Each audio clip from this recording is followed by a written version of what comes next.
Hi friends, welcome to my channel. இந்த மரவள்ளி கிழங்கு இருக்குல்ல, கப்பக்கிழங்குன்னு சொல்லுவாங்களே, இதை வச்சு அருமையான ஒரு புட்டு எப்படி செய்யலாங்கிறத பார்க்கலாம் வாங்க.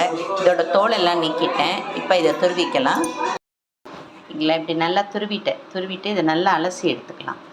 கொஞ்சம் நல்ல தண்ணி விட்டு நல்லா அலசி எடுத்துட்டு தண்ணி இல்லாமல் நல்லா புழிஞ்சி எடுத்துக்கலாம். நல்லா புழிஞ்சி தண்ணி இல்லாமல் எடுத்துட்டேன்.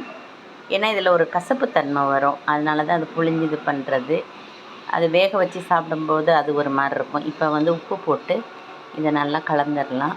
உப்பு போட்டிருக்கேன், கொஞ்சமாக உப்பு போட்டிருக்கேன். அதில் நல்லா கலந்துட்டு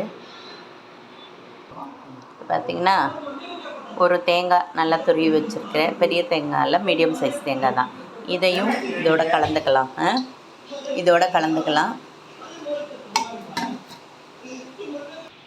தண்ணி வச்சுருக்கேன். தண்ணி நல்லா கொதி வரட்டும்.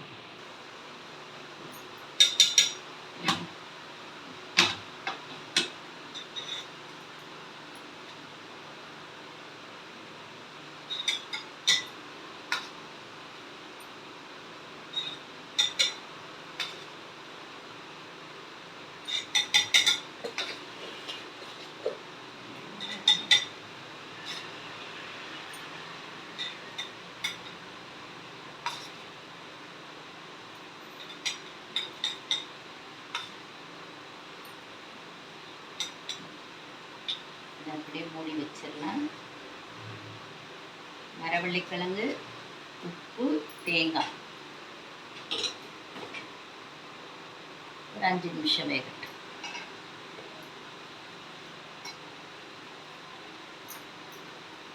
அஞ்சு நிமிஷம் கூட வேண்டாங்க, தண்ணி காஞ்சனால 2 நிமிஷத்துலேயே நம்ம எடுத்துடலாம். வெந்தோன்னே காமிக்கலாம்.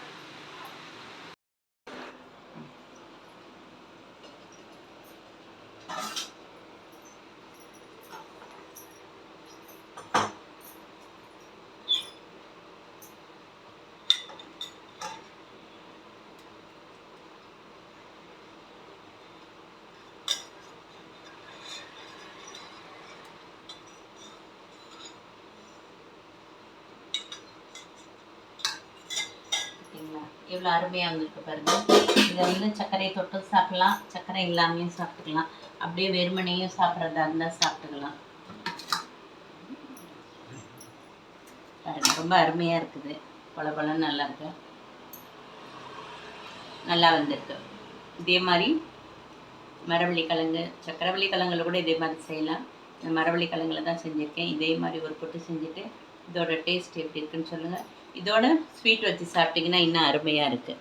இல்லைன்னா கடலைக்கறி வச்சு கூட நீங்கள் சாப்பிட்லாம்.